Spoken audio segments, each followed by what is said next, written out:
My father disowned me for dropping out of college. Now he's begging me to nurse him back to health. I used to believe there was no bond stronger than the one between a father and his child. When I was young, I saw my dad as this tall, unshakable force who seemed to know exactly how the world worked. His large hands could fix broken chairs or scrape away rust from old car parts. His booming laugh filled the house whenever he was in a good mood. I idolized him in that innocent, unquestioning way small children do. It never occurred to me that he could withhold his love if I made a choice he disapproved of. But that's exactly what happened when I dropped out of college. He disowned me, cut me off, told me not to show my face around him or our home until I learned responsibility. It was the most painful moment of my life until years later he unexpectedly reached out, begging me to come back and nurse him through a dire health crisis. This is the story of how I grappled with bitterness and love, anger and duty, betrayal and compassion, all while deciding whether to tend to the very man who once turned his back on me. I grew up in a mid-sized Midwestern town called Fairgrove, a place that prided itself on old-fashioned community values. My father, Michael Ashford, was a long-haul truck driver turned mechanic who started his own auto shop when I was about 10. He worked hard every day, returning home with grease on his hands and the tang of motor oil lingering on his clothes. My mother, Diane, was a part-time secretary at a nearby dental office, but most of her energy went into keeping our household afloat, cooking, cleaning, juggling, finances. It wasn't a wealthy upbringing, but it was stable. My father's shop did well enough that we never lacked necessities, though we weren't flush with extra cash. I remember the smell of my mom's Sunday pot roast and the way my dad would hum old country tunes when he was in a good mood, tinkering with some engine part at the kitchen table. I thought everything in our family was solid as a rock. From an early age, I showed a knack for academics. I read voraciously, excelled in math and literature. Teachers praised my curiosity, my ability to absorb new information. My father, proud of my achievements, used to boast to neighbors, "My kid's going to be the first Ashford to earn a university degree." He'd chuckle, then beam at me. I felt the weight of that pride every time he looked my way. At first, it felt like love, pure and strong. I wanted to see him glow with admiration, so I tried my best in every test, every paper. "You can do anything," he'd tell me. "Don't end up stuck in a small job like me. Get your degree, make something of yourself." It never crossed my mind that my path might diverge from his plan for me. As I entered high school, the pressure intensified. My mother was supportive, but mild in her expectations, simply reminding me to do what I loved as long as I stayed responsible. My father's expectations, however, loomed large. If I came home with a B on an exam, he'd raise an eyebrow and ask if something was wrong. If I got an A-, he'd tease me about slacking. It was rarely mean-spirited, more like a teasing nudge that I was meant to aim for perfection. I soaked it in, not realizing how deeply his approval fueled my identity. When college applications rolled around, I remember him flipping through brochures with me, proclaiming which schools had the best name recognition, the best programs. "Don't settle for a small-time college," he urged. "Aim high, get into a real university." I took the ACT, racked up extracurriculars, wrote the best essays I could. Ultimately, I got accepted to a well-regarded state university, Pinehurst U, about 2 hours from home. My father was overjoyed.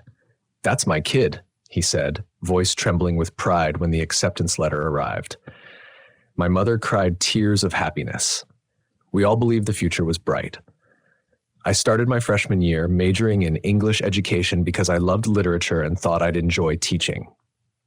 The campus was bigger than anything I'd experienced in Fairgrove. Lecture halls with hundreds of students, dorms bustling with faces from all over the country, late-night study sessions in the library. At first, it felt exhilarating. But as the semester wore on, something inside me began to shift. I realized I liked reading and writing on my own terms, not necessarily in the rigid academic format. The more I immersed myself in college coursework, the more I questioned if I truly wanted to become a teacher or even remain in this structured environment. I started skipping classes, not out of rebellion, but because my motivation waned. My grades slipped. I hid this from my father, afraid of the disappointment that would flash in his eyes. By the end of freshman year, I was on academic probation. When my father found out, he insisted I just needed to work harder. Don't wimp out. College is tough for everyone, he told me over the phone, voice booming through the static. If you give up now, you'll regret it forever. In my sophomore year, I changed majors to undeclared, trying to find something that clicked, but the spark never came. I found myself more interested in volunteering at a local arts center or reading novels that weren't on the syllabus. My father's phone calls grew tense. "What's your major now?" he'd demand, and I'd mumble some half excuse about figuring it out. He lectured me about perseverance, about not throwing away opportunities. My mother tried to mediate, telling me to keep an open mind, but it was obvious she sided with him in wanting me to stay. I felt like I was drowning under their expectations, all while my heart screamed that college wasn't the path for me. Ultimately, halfway through sophomore year, I made the decision to drop out. I remember the day vividly. I walked into the registrar's office, signed the forms, and stared at them, stamped with the official seal of withdrawal. A mixture of terror and relief coursed through me. Then I called my father. He was silent for a long moment after I told him. Then he exploded. "What the hell are you doing?" he roared. "You throw away 2 years? Are you insane?" His words cut me more than I expected. He went on about how no child of his would be a quitter, how I was throwing my life down the gutter, how I was spitting on all the support and money he'd poured into my education. I tried to explain I had to follow my instincts, that I couldn't see myself staying. He wouldn't hear it. He called me selfish, irresponsible, said I'd disgrace the family. "If you walk away now, don't bother coming home," he said, voice shaking with fury. "I'm done supporting you. You want to be an adult, fine. Go figure out your life without me." Then he hung up. I stood there in the dorm hallway, tears rolling down my cheeks, realizing I was effectively disowned. My mother called me soon after, sobbing, saying Dad was livid, that maybe if I apologized or took a break instead of fully dropping out, he'd relent. But I felt I'd gone too far to backtrack. Also, a stubborn part of me bristled at the idea of kneeling for his forgiveness. I was old enough to choose my own path, wasn't I? So I left Pinehurst U, packed my belongings into my battered used car, and drove off campus with no real plan. I ended up crashing with a friend for a month, picking up odd jobs, barista, server at a local cafe, just to pay bills. I called my mother occasionally. She tried to reason with Dad, but he refused to talk to me. "He says you disrespected him," she whispered sadly. "He says you're not his kid until you prove you can follow through on a commitment." The pain of hearing that was immense, but my pride wouldn't let me crawl back. Over time, I found a small apartment in the city, about an hour from Pinehurst, and secured a steadier job at a bookstore. It wasn't glamorous, but I enjoyed being around books, chatting with customers, reading on breaks. My father's absence stung, though. I missed him terribly, missed the man who used to beam at me when I aced a test in junior high, missed the paternal warmth. I tried writing him letters a few times, explaining my decision in more detail. He never responded. My mother said he tossed them unread. "He's convinced you betrayed him," she explained. "He says he won't speak to you until you're back in college or have some fancy job." But I didn't see myself returning to that path. I was forging my own life, slow but sure. For nearly 5 years, I lived that way, estranged from my father, semi-connected to my mother, who visited me in secret whenever she could. She and I never fully reconciled the tension around my dropout choice, but she loved me enough to maintain contact. I built a modest life, my bookstore job, a small circle of friends, a dingy yet cozy apartment. Sometimes I wrestled with regret, wondering if maybe I should have stuck it out for my father's sake. Yet every time I visited a campus or saw college students, I felt relief that I wasn't stuck in that environment. My self-doubt was real, though. There were nights I lay awake, staring at the ceiling, hearing my father's voice in my head calling me a quitter. I fought to remind myself that dropping out had been my choice, that it was valid, that I wasn't worthless. Then everything changed when I got a call from my mother late on a Tuesday night. Her voice was trembling. "It's your dad," she said, barely audible. My heart lurched. Is he okay?" She sniffled. "He's at Mercy Hospital. He had a heart attack, plus complications, something about an infection that's making it worse. It's serious, honey." My stomach clenched. I hadn't seen him in years. The man who cut me off was lying in a hospital bed, possibly near death. I tried to keep my voice steady. Is he going to be okay? She sighed. Doctors say he'll need surgery and a long recovery. He's been asking for you. That last sentence struck me like a lightning bolt. Wait, Dad's asking for me? She confirmed it, tears in her tone. He wants to talk to you. He needs you. The swirl of emotions I felt was indescribable. Relief he was alive, fear of losing him, anger that he only wanted me now that he was weak, heartbreak that this might be the last chance to see him. Okay, I finally said, voice trembling. I'll come to the hospital. My mother gave me the room number, told me to hurry if I could. So I drove through the dark an hour and a half to Mercy Hospital, my mind racing. What would I say? Would he be conscious enough to speak? Would he apologize? Or would he just bark orders at me? When I arrived, I found my mother in the waiting area, eyes puffy from crying. She hugged me tight, sobbing into my shoulder. He's stable but weak, she explained. He asked for you multiple times. I nodded, trying to steel myself. Then I stepped into his hospital room, heart pounding. He lay there, hooked up to IV lines and monitors, looking smaller than I remembered. His once ruddy complexion was pale, hair more silver than I recalled. When he saw me, his eyes glistened. He opened his mouth, no words came out at first. Finally, he rasped, "You came." I just nodded, swallowing the lump in my throat. "Hey, Dad," I whispered.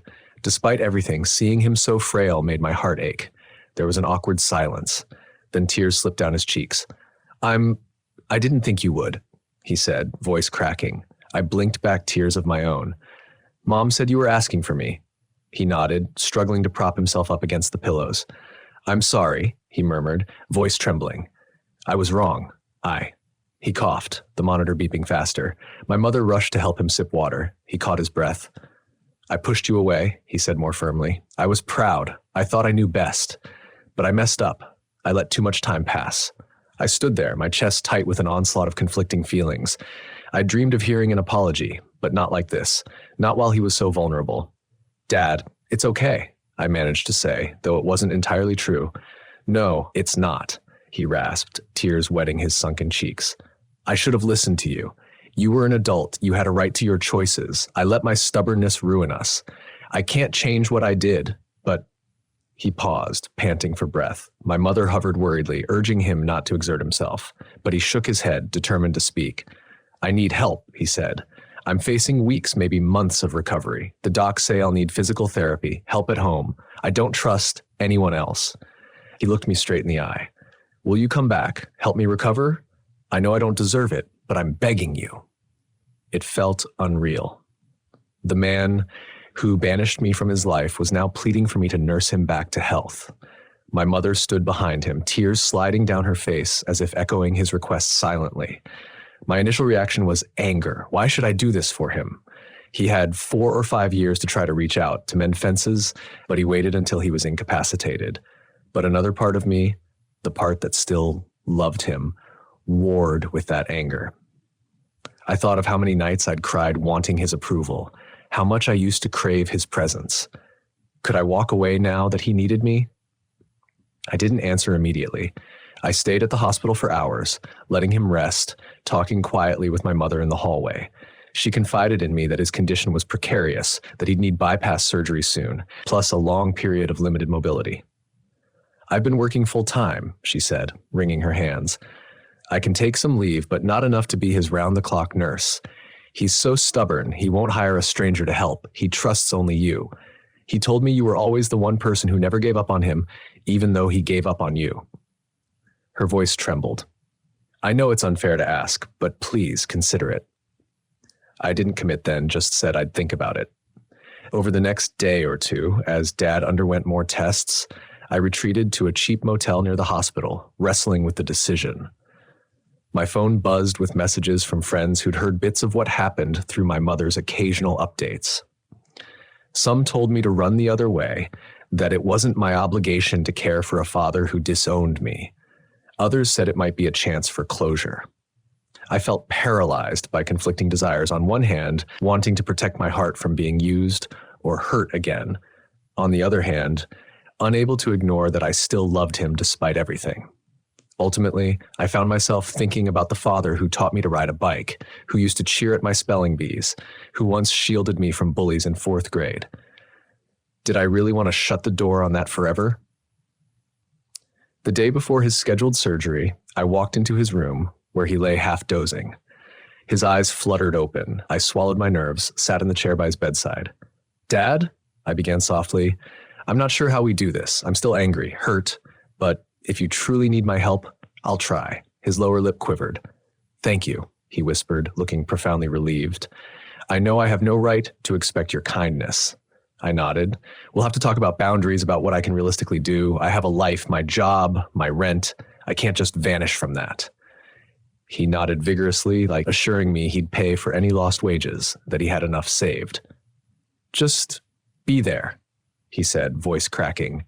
"I can't do this alone." So I agreed, half in a daze. He went into surgery the next morning hours of operation. My mother and I waited in the hospital lounge, hearts pounding every time a nurse came out to give updates. Thankfully, the bypass was successful, though the surgeon warned the recovery would be tough.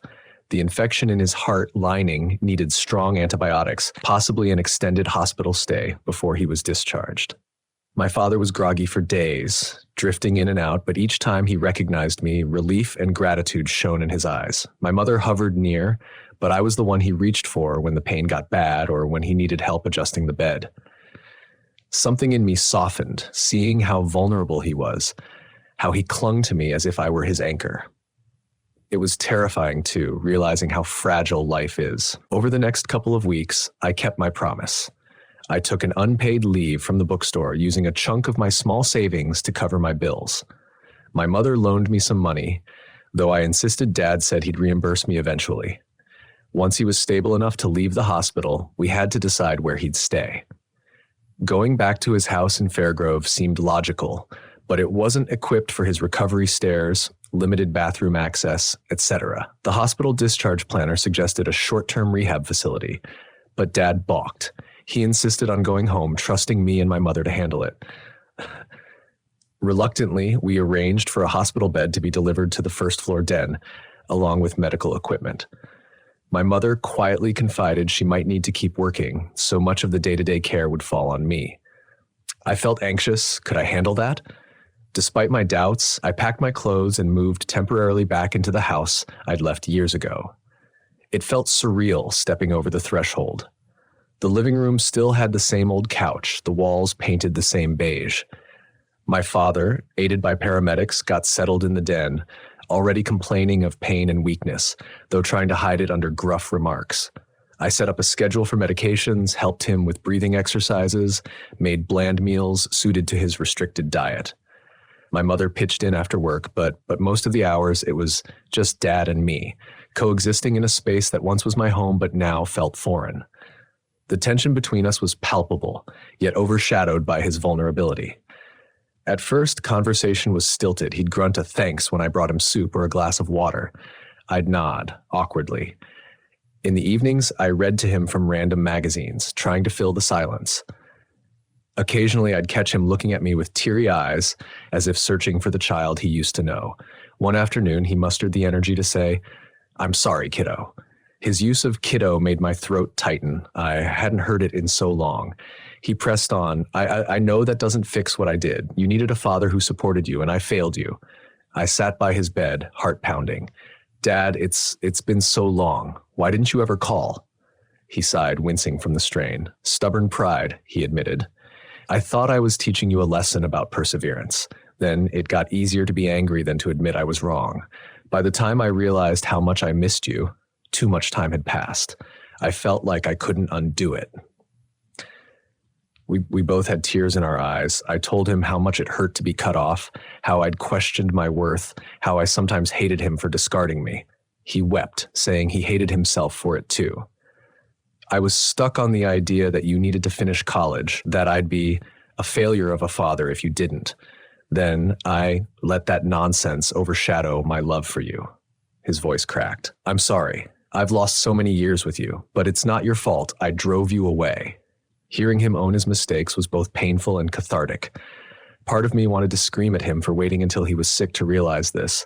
Another part felt relief washing over me, like a wound slowly unbandaging for fresh air. We sat in that emotional mess for a while, letting the rawness linger.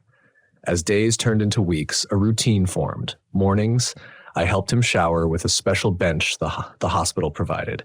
He was embarrassed at first, needing me to stand by in case he got dizzy, but we managed. Then I'd fix him breakfast, soft foods, oatmeal, scrambled eggs.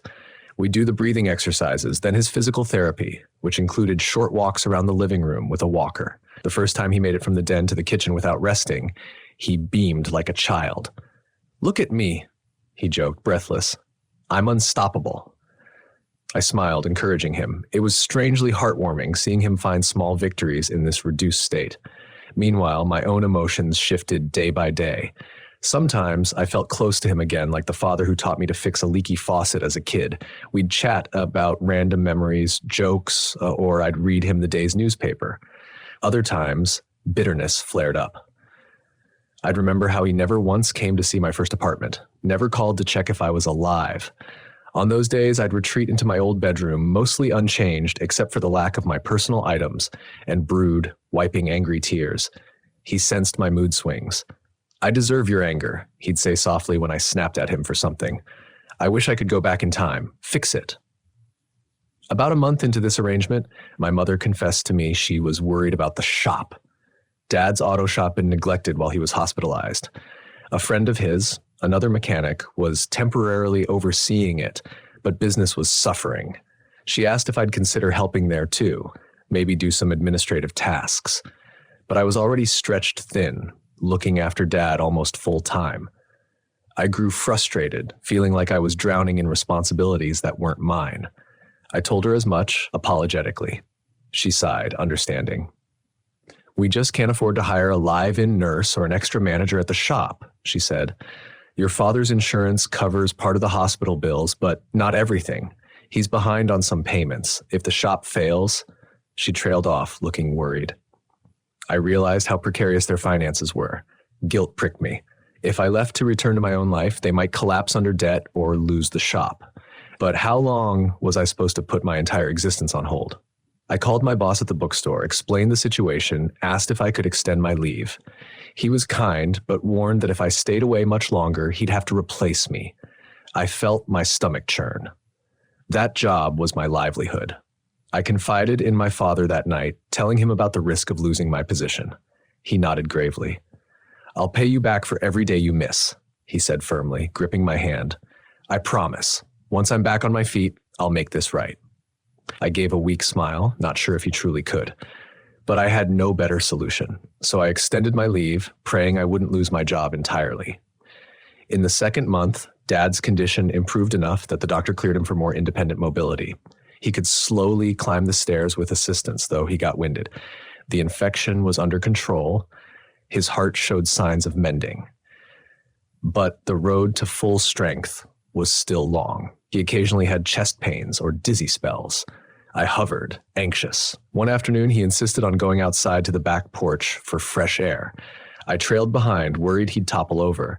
Instead, he sank into a lawn chair, inhaling the breeze. Then he beckoned me to sit. We ended up talking for hours about nothing and everything. My life in the city, the bookstore, my hobbies, how I liked reading science fiction these days, how I once considered writing a novel. He listened with genuine interest, occasionally offering bits of fatherly encouragement. It felt surreal. I realized this was what I'd wanted all along, a father who cared about my dreams, not just my GPA. He also opened up about his regrets, how after I left, he threw himself into work, trying to bury the emptiness he felt. He admitted sometimes he'd drive by Pinehurst's campus, imagining me there, and then resent me for not finishing. "I guess I was channeling my own regrets," he confessed. "I dropped out of trade school once, years before you were born.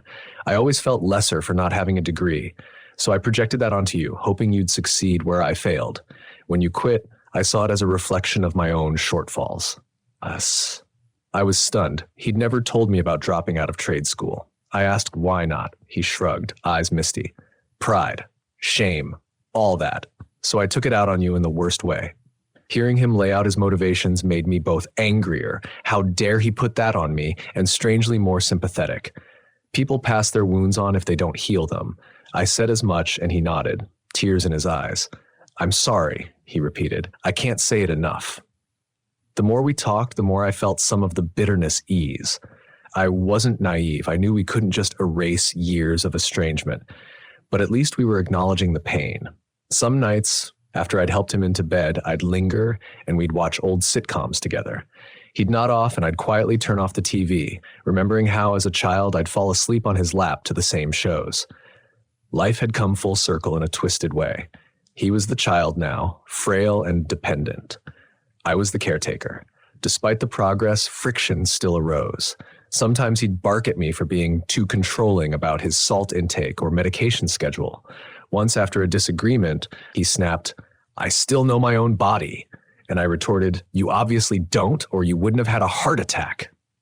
He looked wounded. I felt guilty, but the anger was real. We eventually apologized to each other. It was a messy process of learning to cohabitate again with so much history between us. Meanwhile, my mother tried to lighten the load. She cooked dinner most evenings, gave me breaks to go out or catch a movie with an old friend. Dad insisted I go. "You're young, you deserve some fun," he said gruffly. I'd return to find him dozing or reading a magazine, waiting for me to help him navigate to bed. It was a strange dynamic, but slowly a new normal formed. About 3 months into his recovery, my father's cardiologist gave him a cautiously optimistic report. His heart was functioning better, the infection was gone, and if he kept up with therapy, he might return to part-time work at the shop in another couple of months. That was the good news. The bad news? The bad news? My mother confided that they were behind on mortgage payments, business loan payments. The shop's finances were dire. Without Dad to handle the complex tasks, customers went elsewhere. The friend who managed it was in over his head. She suggested maybe I could step in a few hours each day, help with bookkeeping, or even greet customers. My father perked up at that idea, urging me, "You're smart, you can do it. We just need a little help to stay afloat." I hesitated, not wanting to entangle myself further, but guilt tugged at me. They'd spent money on me all my life, trusting I'd become something. Now they were in crisis. Could I walk away? I ended up agreeing, partly to quell my conscience, partly because Dad's improved condition meant he didn't need me hovering 24/7 at home. So each morning I'd help him with his routine, then drive to the shop. The front office was a dusty space with old invoices scattered about, a computer from the Stone Age. I spent hours sorting through piles, updating spreadsheets, contacting customers. It turned out I had a knack for organizing the chaos. Slowly, I managed to recall old marketing concepts from my bookstore job, brainstorming ways to attract more business. We offered a discount for first-time customers, set up a simple social media page, posted pictures of satisfied clients. My father insisted I run any major decisions by him, so I'd come home and show him my plans. He'd grumble a bit, not fully understanding social media, but eventually nod. We saw a slight uptick in customers. Meanwhile, Dad kept up his therapy. In that period, I recognized how fulfilling it felt to help rebuild something tangible. The shop was my father's pride for years, and now I was kind of saving it. He'd ask for daily updates. I'd show him financial numbers, and he'd grin at small improvements, praising my efforts. It felt good, like we were a team, bridging the gap that once tore us apart. He began to talk about the future, about working side by side with me once he was strong enough. He even teased, "You see, you didn't need a college degree to manage a business." Then he'd get somber. "I'm sorry I forced that path on you. If you're happy doing this, that's enough for me." My heart ached with a mix of gratitude and sadness. If only he'd realized that sooner. But at least now we had a second chance. As the months rolled on, Dad's health improved steadily. He graduated from the walker to just a cane. He started to shuffle around the house more, occasionally stepping onto the porch to greet passing neighbors. The day he insisted on visiting the shop in person, I was nervous, but we set him up with a chair behind the counter, letting him greet customers while I handled the heavy lifting. Folks who hadn't seen him in a while were shocked at his frailty, but they expressed relief he was recovering. A few old regulars teased him, "So you let your kid do all the work now, huh?" He'd laugh, sometimes brag about how well I was doing. My chest swelled with an odd blend of pride and sorrow. By the 5th month, he was strong enough to drive short distances, though still under doctor's caution. The final big step was a checkup with the cardiologist. If he got the green light, he could resume a more normal life. I drove him to that appointment, remembering how, just months prior, I wasn't even on speaking terms with him, let alone chauffeuring him to medical visits. After the exam, the doctor smiled, saying Dad's heart was healing well, that his vitals looked good. With proper diet, exercise, and medication, you should live a full life, she said. Dad exhaled a shaky breath, tears in his eyes. I squeezed his hand, feeling a sense of relief wash over me. On the drive back, he was quiet.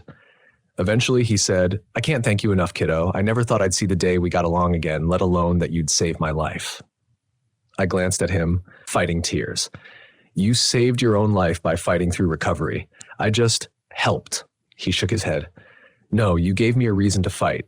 Without you, I'd be in a care facility, miserable. I'd have lost the shop, everything. You could have walked away, and I wouldn't have blamed you." He paused, voice trembling. "But you didn't. I'll spend the rest of my life making this up to you." I swallowed, touched by his sincerity. "I don't need you to make it up to me," I said gently. "I just needed to know you still love me."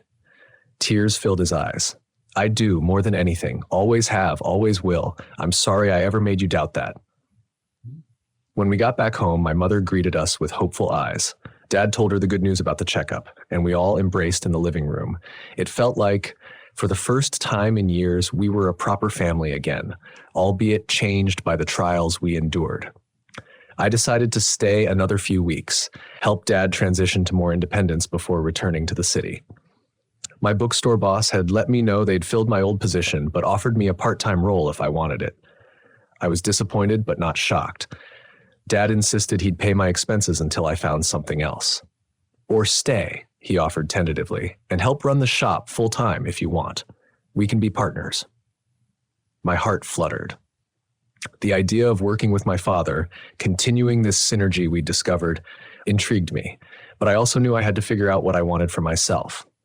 In the end, I decided to give it a trial. I moved out of my little city apartment, my lease was up anyway, and officially moved back into the Fairgrove house for a few months, helping Dad at the shop. We worked side by side. He taught me more about engines and repairs. I taught him about modern marketing and organization. Business picked up, slowly but surely. We even hired a new mechanic to handle the heavy labor. My father and I found a rhythm, occasionally bickering, but quickly resolving issues. He wasn't perfect. He still had a stubborn streak, sometimes overruled my ideas. But we had mutual respect now. Over dinners, we'd chat about the day's work, exchanging ideas, even laughing about old memories. One night, we sat on the porch, the moon hanging low in the sky. He asked me if I was truly happy. I considered it. "I think so," I said. "I never imagined life this way, but it's surprisingly fulfilling." He nodded. "I'm proud of you, you know, not because you're doing what I want, but because you're so capable. I see now that you didn't need a diploma to prove that." My throat tightened. That was all I ever wanted, to hear him say he was proud. I leaned against his shoulder, letting the warmth of the moment wash over me. Of course, not every day was a storybook ending. Old wounds took time to heal fully. Sometimes I'd catch a whiff of resentment, remembering how easily he cast me aside. Other times he'd overstep, forgetting I was an adult with my own agency. But we navigated those hurdles by communicating more openly than before. My mother seemed overjoyed at the newfound harmony, flitting around the house with a smile. The town gossips who once whispered about our estrangement now marveled at how close we were. Sometimes customers commented that they hadn't seen Dad so happy in years. He'd grin and say, "It's all thanks to my kid, back where they belong." After about 6 months, I was thoroughly ingrained in the shop's operations. Dad's health was vastly improved. He even started going to a local gym for mild cardio workouts. The tension in the home had lifted. We talked about whether I wanted to fully commit to living in Fairgrove or if I had other dreams. My father, more flexible now, said he'd support whatever path I chose. "I don't want you to feel chained to me," he emphasized. "I'll always love having you here, but I understand if you want your own place, your own career." That was the father I wished I'd had during my teen years, someone who understood life wasn't a one-size-fits-all mold. Ultimately, I decided to stick around Fairgrove for at least a year, see if the shop could expand under our joint management. I found a small rental house nearby, giving me space and independence while still being close enough to help Dad. It felt like a good, balanced family ties without suffocation. My mother wept tears of joy when I told her. Dad just nodded, smiling gratefully. In a way, we were forging a second chance at being a family. Looking back, it's astonishing how much changed in less than a year. My father, once so rigid, discovered humility and vulnerability after nearly dying. I, once so bitter, discovered forgiveness, not out of obligation, but because deep down, I still loved him. Nursing him back to health wasn't just about his recovery. It was about our relationship's recovery too. We peeled back layers of anger and pride, finding a raw tenderness underneath. It wasn't easy, and it definitely wasn't fair that he only reached out when he needed me. But perhaps that crisis was the only thing strong enough to break through our stalemate. Sometimes life demands an emergency before we see what truly matters. Now, whenever I think about that phone call from my mother, her trembling voice telling me Dad was in the hospital, I realize it was the catalyst for growth in both of us. If he hadn't gotten sick, we might have lived out the rest of our days estranged, haunted by regret. Instead, we found a path to reconciliation. It's not perfect. We still argue about finances at the shop or about me wanting a break from small-town living. But now we handle those conflicts with a baseline of respect and love. I think that's what we both yearned for all along. My father's health remains stable as of now. He's not the robust man he once was, but he's strong enough to oversee minor repairs at the shop, greeting customers, and telling stories about the old days. Sometimes he glances at me and winks, telling them how proud he is of his smart kid who keeps me in line.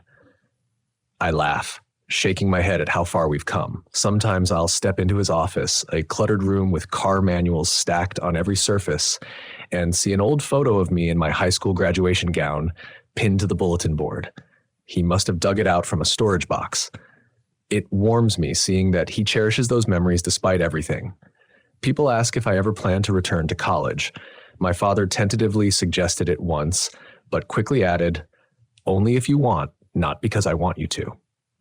I told him I was open to classes in business management or creative writing someday, but not in a rush. For now, I'm content learning on the job, reading voraciously in my spare time, maybe writing short stories for fun. He doesn't push the issue. We've found a mutual understanding. My life is mine to shape, and he's there for support, not control. There are nights I still cry, remembering the years we lost, the holidays I spent alone, the job struggles I faced while scraping by. I wonder how different life could have been if he'd accepted my choice from the start. But regrets can't mend the past. They only inform how we treat the present. My father and I talk openly about the hurt now. He tries to make amends by showering me with fatherly gestures, offering to fix my car, giving me random gifts, letting me keep extra from the shop's profits. I appreciate the sentiment, but I keep reminding him he doesn't need to buy my forgiveness. All I ever wanted was his love and respect, and finally, I have it. As for me, I've learned that family bonds are both fragile and resilient. A single choice dropping out of college can shatter a relationship if pride takes over. But a crisis, a heart attack, a hospital bed can force us to see each other's humanity again. Nursing my father back to health wasn't an obligation. It was a choice, one that sprang from love I thought had died. And in returning to care for him, I found that love's still there, battered but alive, ready to rebuild a bridge I once believed was irreversibly burned. I don't know what the future holds. Maybe someday I'll return to city life or open a second location of the auto shop in a bigger town. Maybe I'll settle in Fairgrove permanently, eventually starting my own family. Regardless of where I go, I know I carry the lessons from this experience deep in my heart. That forgiveness isn't weakness, that compassion can heal old wounds, and that sometimes the ones who hurt us the most are the ones who can also bring unexpected joy if we all show the courage to change. My father and I lost years, but we gained a second chance. For that, I'm grateful. So when people see me walking around town with him, my father leaning slightly on a cane, me pushing open the door to the shop, they might not guess the painful history behind our friendly smiles, but we know it, and it bonds us in a profound way. He's still recovering, and I'm still learning to forgive fully. But day by day, we move forward. And in those quiet moments, hearing him hum an old country tune while we lock up the shop, I sense the invisible threads of family pulling us closer, weaving a tapestry of acceptance and love that neither time nor hurt could fully destroy. That is the power of coming home, even after being disowned. Even after heartbreak, sometimes the home we feared returning to is the place where both we and those we left behind can finally heal.